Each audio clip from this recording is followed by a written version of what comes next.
Olá, alunos, tudo bem com vocês? Espero que sim. Dando continuidade aos nossos assuntos, hoje nós vamos falar da Grécia Antiga. Nós vamos falar do território, da sociedade, da organização política, da cultura, das guerras gregas e também da arte grega, tá? Então vamos logo começar, porque esse vídeo eu vou dividir em 3 partes, tá bom? Então vamos lá. Bem, o povo grego foi formado da mescla de povos indo-europeus, que começaram a estabelecer-se na Grécia continental a partir de 2000 a.C. Os povos que formaram o povo grego foram os jônios, os aqueus, os eólios e os dórios, cada qual chegando à Grécia em um período distinto, certo? A Grécia Antiga é a época que se estende do século XX ao século IV a.C., tá? Bem, cerca de 80% do território grego é dominado por montanhas. Os vales das cadeias de montanhas possuem terras férteis, favoráveis ao estabelecimento de grupos humanos, o que de fato ocorreu ao longo da história grega. Então, o que vocês observam aí no mapa é exatamente o território da Grécia Antiga, né? Este território que está aí de amarelo, amarelo claro, tá bom? Muito bem. Os períodos da história grega, que é os períodos que nós vamos estudar. Nós temos o período homérico, o período pré-homérico, tá? O período homérico, o período arcaico, o período clássico e o período helenístico, tá? Então vamos falar de cada um deles. O período pré-homérico, que nós chamamos de micênico, migração e assentamento de povos como os aqueus, que fundaram a cidade de Micenas. Edificação também de palácios, templos e fortalezas e a utilização da escrita. O período homérico, novas populações invadiram a Grécia, destruição do mundo micênico, desaparecimento do uso da escrita, transmissão oral da cultura e formação de novas comunidades. E o período arcaico, formação da polis, colonização grega de outras regiões, com a fundação de cidades como Bizâncio, Marsella, Siracusa, Nápoles, também a realização dos primeiros Jogos Olímpicos, aí no período arcaico. Introdução do alfabeto fenício adaptado pelos gregos e difusão da escrita, né, fora do círculo dos escribas profissionais. E no período clássico, nós temos a consolidação da polis, que eram cidades-estados, guerra greco-pérsias, apogeu de cidades como Atenas, que desenvolveu a democracia, e Esparta, que desenvolveu um governo oligárquico e também militar. E a guerra entre essas duas cidades gregas aí.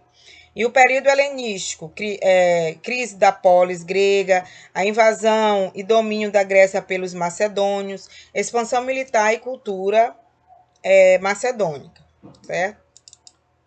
Vamos falar um pouco dos micênicos e dos minoicos, né? Os minoicos eram cretenses. As duas grandes civilizações do período pré-homérico foram as civilizações minoicas, também chamada de cretense, e a micênica. Os minoicos eram originários da Ásia Menor e estabeleceram-se em algumas ilhas do mar Egeu, né? Sobretudo em Creta. Lá desenvolveram uma civilização que sobrevivia da agricultura e do comércio. Desenvolveram também um sistema de escrita hieroglífica, chamado Linear A, que ainda não foi inteiramente decifrada pelos estudiosos do assunto. Acredita-se que o uso excessivo do solo, aliado à ocorrência de desastres naturais, como a erupção vulcânica que afetou severamente Creta, tenham sido os fatores que levaram esse povo à decadência e à sua assimilação pelos micênicos. Os micênicos. Os micênicos eram dos povos indo-europeus que chegaram à Grécia no segundo milênio do antes de Cristo. Eles chamavam a si próprios de aqueus. E acredita-se que eles chegaram à região por volta de 1600 a.C. Nessa expansão, eles tiveram contato com os cretenses e assimilaram diversas características da cultura deles. Assim como os cretenses, os micênicos estabeleceram importantes laços comerciais com os povos da região do Mediterrâneo. Eles dominavam técnica de metalurgia e cerâmica, e seu centro se baseava em um grande palácio que abrigava um rei. E tinha também como fonte a escrita, né? Aliás, de escrita, um silabário, que eram símbolos que representavam sílabas. A partir de 1200 a.C., os micênicos entraram em decadência, e isso está relacionado com a invasão dórica. Os dórios também eram um povo indo-europeu que chegou ao território grego a partir de 1200 a.C., trazendo grande destruição para este povo. Bem, a cultura micênica foi quase inteiramente destruída e depois se estabeleceu um período de recuo civilizacional. Então, o que a gente pode perceber aí é que a cultura grega, ela se derivou, não é, também dessas duas civilizações aí, a minoica e a micênica, ok? Muito bem. Os primeiros povoadores aí da Grécia Antiga, né? Aqui nós temos a formação do povo grego aqui no mapa, nós temos de marrom, território jônio, de rosa vinho, nós temos território eólio, de verde nós temos territórios dóricos, né, incluindo aqui Creta, e de laranja só um pedacinho aqui, que é o território dos aqueus. Só um pedaço bem aqui, tá? Então, a partir de 2000 a.C., diversos povos aqueus, jônicos, eólios e dórios começaram a se estabelecer na região sul dos Balcãs, dominando as populações já existentes nessas regiões.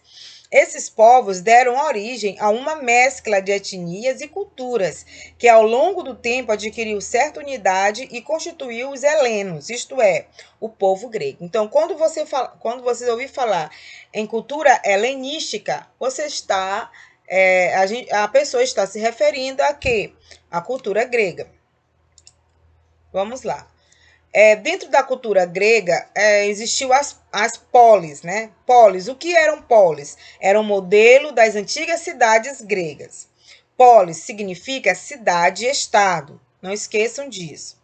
A partir do século 8 a.C., formaram-se na região da Grécia Antiga, gente, diversas cidades independentes, cada qual com o seu governo, leis, calendário e moedas. Cada uma dessas cidades era chamada de polis, palavra grega que costuma ser traduzida por cidade-estado. Tá bem aqui, ó. Como eram as polis.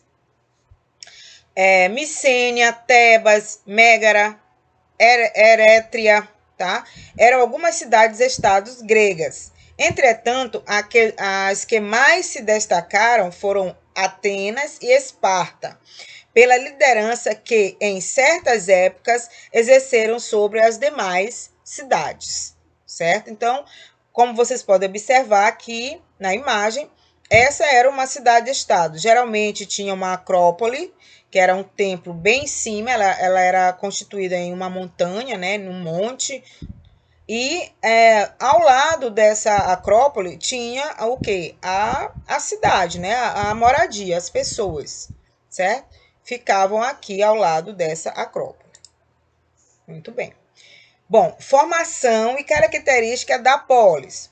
Bom, toda essa transformação, gente, deu-se a partir do período arcaico e resultou no surgimento da polis. A urbanização da Grécia iniciou-se, portanto, a partir do século 8 a.C. e fez surgir milhares de polis por todo o território ocupado pelos gregos, e que não se resume apenas à Grécia continental. Entre as principais polis estão Atenas, Esparta, Tebas, Corinto e Rhodes. A polis é comumente conhecida como cidade-estado, uma vez que cada polis possuía ampla autonomia sobre si.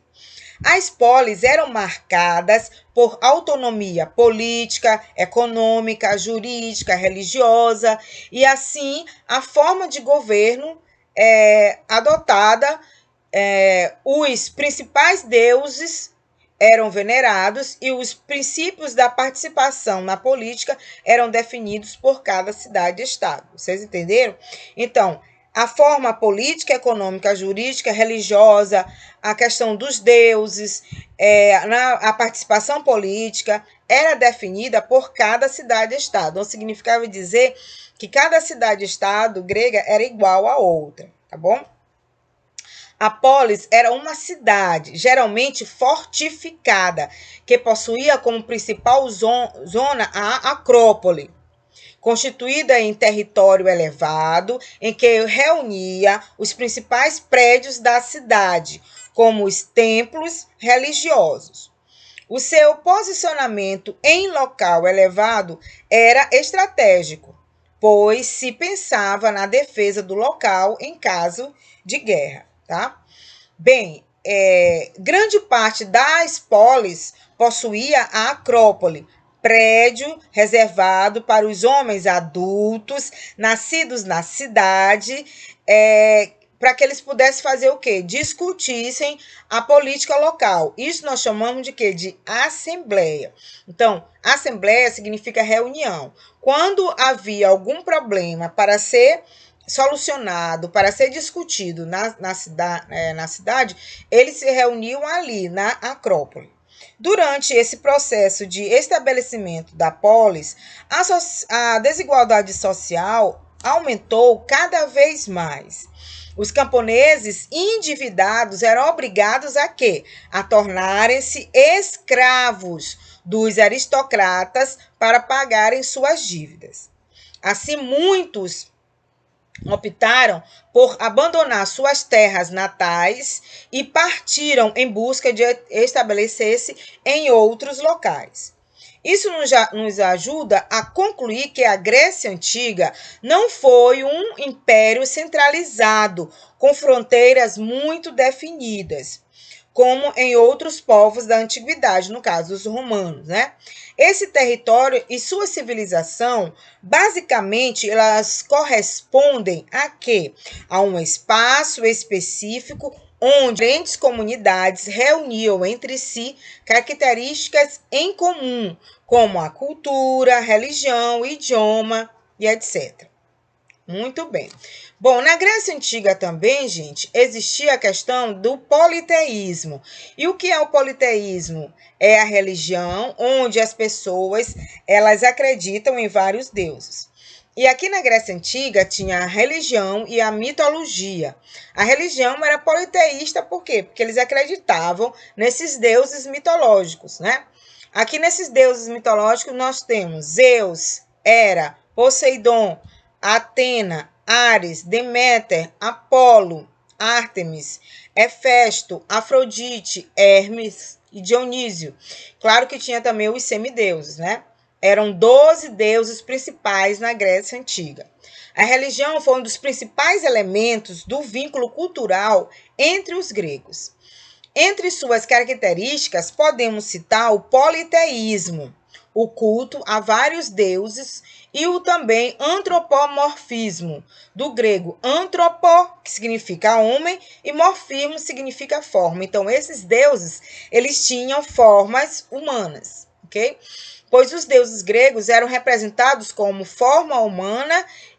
forma humana e comportamentos semelhantes a dos seres humanos, ok? Além dos deuses, os gregos também reverenciavam os heróis, que eram semideuses, filhos de um deus mortal com um deus imortal com uma pessoa mortal. Exemplo disso, nós temos Hércules, né? Claro que outros semideuses. Muito bem. Então, os deuses, eles eram muito importantes na formação do caráter, né, dos gregos. Aqui nós temos Zeus, que é considerado o deus dos deuses. E aqui nós temos Atena, tá? A deusa da sabedoria, tá bom? Filha de Zeus. Muito bem. Aqui nós temos Deus Apolo e as 6 ninfas. Apolo, que era o deus da fertilidade, o deus da beleza. E aqui nós temos o semideus Hércules, que era filho de Zeus com uma mortal. Bom, mito e mitologia. qual é a diferença? A mitologia é uma história contada em cima de fatos que aconteceram ou não, ou então com heróis ou deuses, ou semideuses, né, no caso. E o mito é o personagem. Por exemplo, Hércules é um mito, tá? Que está dentro dessa mitologia, que é essa história contada, né, que vai passando de geração em geração, certo? O termo mito tem diversos sentidos, ó. Por exemplo, o mito pode ser o quê? Uma narrativa que está dentro da mitologia, como eu falei, pode ser uma narrativa de caráter simbólico e imagético, ou seja, o mito não é uma realidade independente, mas evolui com as condições históricas e étnicas relacionadas a cada cultura, que procura explicar e demonstrar por meio da ação e do modo de ser das personagens a origem das coisas, certo? Então, esse mito é o personagem, tá? Um personagem que a gente vai contar numa história e que você vai tirar algo de aprendizado dessa história. Você vai aprender, você vai refletir dentro daquela história. O que chamamos de mitologia grega é o rico conjunto, ó, acabei de falar, um conjunto de narrativa. O que é a narrativa? É a história contada, né? Um conjunto de narrativas sobre a vida dos deuses e heróis, entendeu? O seu desenvolvimento com os humanos, os deuses e os heróis, e o seu envolvimento com os humanos. Esses mitos exerceram grande influência na arte e no pensamento dos povos ocidentais, como observado na imagem ao lado. Aqui nós temos Teseu, a história de Teseu, né, que matou o Minotauro. Aqui ele está decapitando o Minotauro. Ele fugiu do labirinto e salvou os seus companheiros. Isso aqui é uma outra história também, que depois eu vou contar dentro da mitologia. A história de Hércules, de Teseu, de Eros, a história de Eros com Psique. Então, tudo isso está dentro da mitologia grega. Então, a mitologia é a narrativa, tá? É a história contada desses heróis e desses deuses, tá? Porque, segundo os gregos, os deuses, eles tinham vida e eles estavam ali entre os povos, né? Entre a população. E ajudavam ou castigavam, tá? Muito bem. Aqui nós temos mais deuses. Todos os deuses representavam um ensinamento moral, como eu acabei de falar para vocês. Toda a história na mitologia grega, ela tem um ensinamento, tá? Ela tem um ensinamento moral. Ela influenciou também na filosofia grega. Essa mitologia ela influenciou muito na literatura grega e também na filosofia grega. E essa mitologia ela justificava atos de guerra e paz, essas narrativas, né? Essa aprendizagem, ok? Muito bem. Então, aqui nós temos a pintura dos 12 deuses gregos, como eu já citei para vocês. Todos eles numa só pintura aqui. Lá na Grécia Antiga também tinha o oráculo de Delfos, dentro dessa religião deles aí. Professora Flor, o que é o oráculo de Delfos? No oráculo de Delfos era um templo onde as pessoas iam lá fazer o quê? Elas queriam saber o futuro. Geralmente, quando uma pessoa estava grávida, que ela ia lá no oráculo de Delfos para saber a vida desta criança, se ela ia ser um herói, se ia ser um rei, ou se ela não ia ser nada na vida. E nesse oráculo de Delfos existia a Pitonisa. A Pitonisa era uma sacerdotisa, né, que falava, né, que segundo a história grega, ela falava com os deuses. Então, o sacerdote estava encarregado de fazer a tradução desse transe ao cliente, ou seja, a pitonisa, que está bem aqui, ela ficava em transe falando com os deuses. E depois ela falava numa língua diferente e ele ia traduzir, né, o que estava ali para aquela pessoa. Então, como eu falei para vocês na atividade sobre Édipo, né, a história de Édipo Rei. A mãe dele, a Jocasta, era casada com Laio, né? Então Jocasta, ela foi no oráculo de Delfos, né? E a pitonisa falou para ela que o Édipo, ele ia matar o pai e casar com a mãe. Esse era o destino de Édipo, porque os gregos, eles acreditavam, gente, muito num destino, certo? E aí a Jocasta, para livrar o Édipo desse destino cruel, o que foi que eles disseram? E o Laio também foi que eles disseram: olha, vamos evitar que isso aconteça. Então, nós vamos, quando ele nascer, nós vamos abandoná-lo. Então, eles abandonaram o Édipo, né, para que ele morresse. O problema é que tinha uma pessoa ali que estava cuidando de suas ovelhas, né, um pastor de ovelhas, e ele simplesmente pegou o Édipo, né, com os pés furados, e levou o Édipo para a sua casa e criou o Édipo como filho. Não disse para o Édipo que ele era adotivo, que ele tinha encontrado ele ali jogado para morrer de fome e de sede. Então ele fica com pena, leva o Édipo, e o Édipo ele vai crescer um rapaz muito inteligente, né? E quando ele completa 18 anos, ele completa a maioridade, ele vai lá no oráculo de Delfos e ele quer saber o futuro dele, como é que vai ser a vida dele dali para frente, porque ele já era um rapaz formado, né? Já era um adulto. E aí a pitonisa fala: Édipo, você matará o seu pai e casará com sua mãe. O Édipo, horrorizado com essa história, né? Ele disse: não, eu não vou aceitar esse meu destino, não. Que história é essa? Eu vou lá fazer a minha vida, vamos embora. Ele pega as coisas dele e vai embora, né? Vai embora porque ele não quer matar o pai nem casar com a mãe. Então ele vai embora achando que está fugindo do seu destino. E lá na cidade de Tebas, tinha uma esfinge, e ele era muito inteligente, né? E todo mundo que chegava na esfinge, ela fazia uma pergunta, e aquela pessoa, a mesma pergunta, né?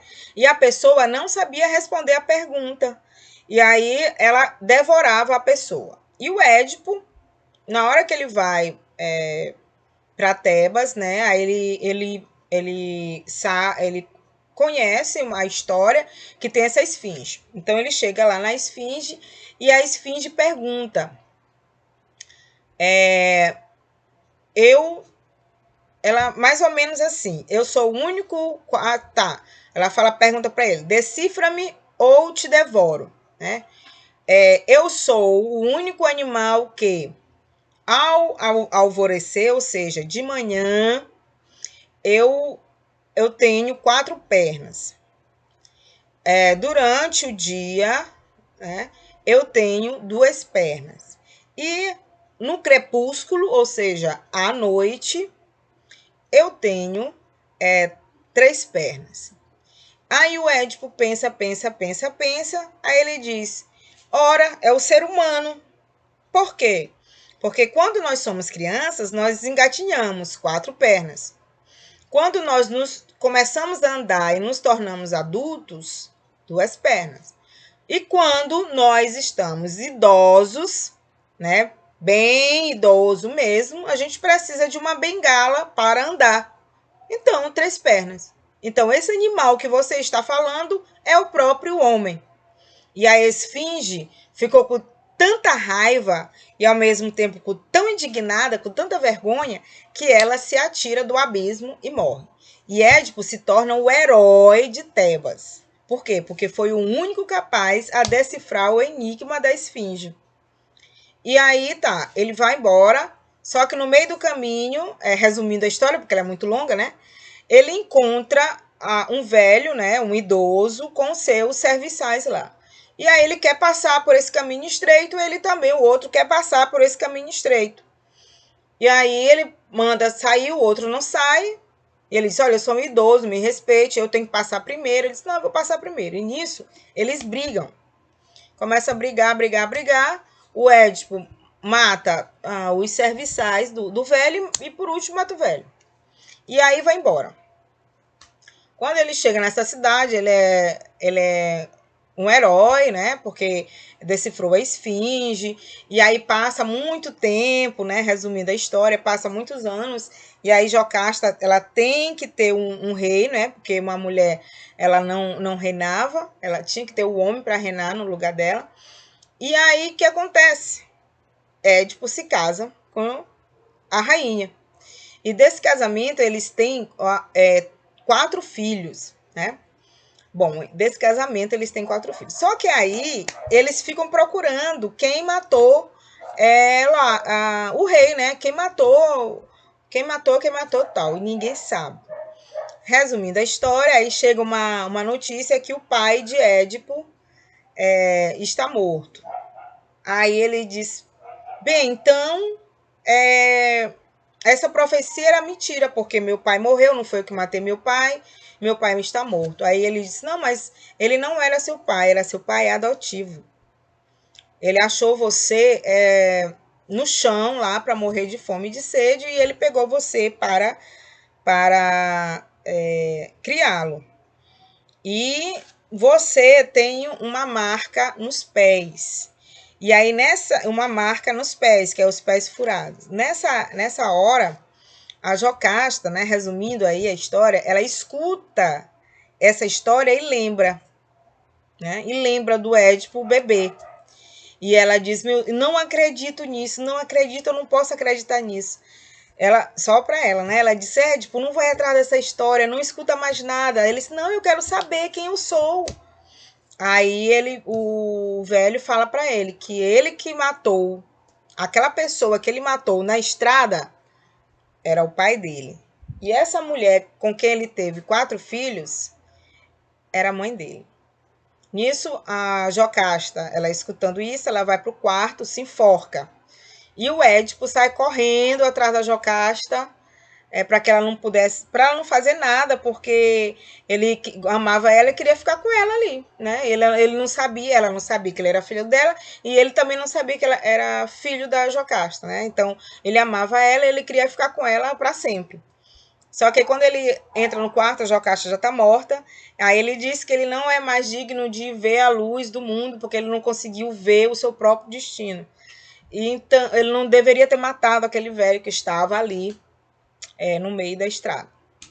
Aí ele pega um broche, né, que estava no vestido da Jocasta e fura os olhos. E aí ele sai pelo mundo perambulando, cego, porque ele disse que ele não era digno de quando ele chegasse no mundo dos mortos, olhar o seu pai e a sua mãe. Tá? Então, esse é o destino. Então, o oráculo de Delfos, ele dava essa alerta do destino das pessoas. Então, na Grécia Antiga, eles primavam muito por essa questão do destino. Meu destino é esse, então eu vou cumprir, entendeu? O destino de Hércules era fazer os 12 trabalhos que Zeus ou que outros deuses, aliás, mandavam ele fazer, então ele ia fazer, porque esse era o destino dele, de salvar as pessoas, de ser bom, de ser um herói, por aí vai, entenderam? Então, lá na Grécia Antiga, eu tinha muito dessas coisas. Outra coisa que também que eles gostavam muito era a questão da Olimpíada, né? As primeiras Olimpíadas, gente, elas foram realizadas em 776 a.C., ou seja, no século 8 a.C. E as pessoas que participavam das Olimpíadas, geralmente os lutadores, eles lutavam totalmente nus, justamente para a pessoa olhar o físico, né, o músculo definido daquelas pessoas, tá? E também as Olimpíadas elas eram tão valorizadas que na época de Olimpíadas todo mundo se inscrevia para participar, entendeu? Porque eles valorizavam muito. Aqui são as pessoas, que se inscreveram para as Olimpíadas. Tinha Olimpíada de tudo, de música, de corrida, de um monte de coisa, né? E só os homens livres, gente, que soubessem falar grego, podiam participar, viu? Não era como hoje em dia, que todo mundo participa das Olimpíadas, né? Todos os países participam. Aqui não, era só os gregos. Ok? Nas Olimpíadas, o que acontecia? Era um festival religioso esportivo com periodicidade de 4 em 4 anos. Hoje em dia também continua de 4 em 4 anos, tá? Trégua entre as cidades durante o festival, ou seja, não tinha guerras entre as cidades gregas durante o festival. Traço de integração cultural entre as cidades-estados, tá? Tinha que falar o quê? Grego, como eu falei. Rivalidade entre as cidades. Vencer o torneio significava apresentar um favorecimento da polis perante os deuses e um melhor preparo militar. Então, aquela cidade que se inscrevia para a Olimpíada e ganhava, né? Ela tinha um mérito perante os deuses e também elas tinham um melhor preparo militar. E os atletas, eles eram profissionais. Então, viu como eles valorizavam muito as Olimpíadas. E aí, claro que ela foi, ao longo do tempo, se modificando. E as Olimpíadas, hoje também, elas têm atletas profissionais. Porém, não é só de um país, não é? É do mundo todo, ok? Aqui nós temos... Ah, tá, gente. Isso aqui é uma pintura em um vaso grego, tá? Geralmente nos vasos gregos eram pinturas de coisas que aconteciam no cotidiano, ok? Bom, a partir de 776 a.C., de 4 em 4 anos, os gregos das mais diversas cidades reuniam-se em Olímpia, daí que vem o nome Olimpíada, tá? Ou então Jogos Olímpicos, em Olímpia, para a realização de um festival de competições que ficou conhecido como Jogos Olímpicos ou Olimpíadas. Os Jogos Olímpicos eram realizados em honra a Zeus, o mais importante deus grego, e incluíam provas de diversas modalidades esportivas, né, como corrida, salto, arremesso de disco. Aqui vocês podem observar o discóbolo, né, essa escultura é chamada de discóbolo, então é o arremessador de discos, tá? E até hoje também ainda tem esse arremesso de disco, certo? Incluíam provas, como já falei, corrida, salto, arremesso de disco, lutas corporais. Além do esporte, havia também competições musicais e poéticas, tá? Bom, esses jogos eram anunciados por todo o mundo grego, 10 meses antes da sua realização. Os gregos atribuíam tanta importância a essas competições que chegavam a interromper guerras entre cidades, acabei de falar, para não prejudicar a realização dos jogos, que eles chamavam de trégua sagrada.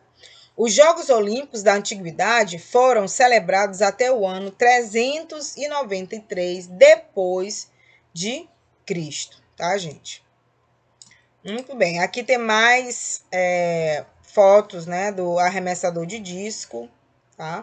Aqui nós vemos, eu vou já falar da escultura grega, né, da arte grega, mas a gente vê aqui o movimento, é como se realmente ele fosse arremessar esse disco, ele faz uma força nos músculos, tá? Aqui nós temos, ó, arremesso de disco, aqui nós temos outras modalidades, ó, certo? Outras modalidades, boxe, né? Luta livre, outras modalidades dos Jogos Olímpicos. Bom, gente, então, a partir daqui, a gente vai parar esse vídeo, porque o próximo eu vou falar de Atenas e Esparta, ok? Então, até o próximo vídeo. Tchau!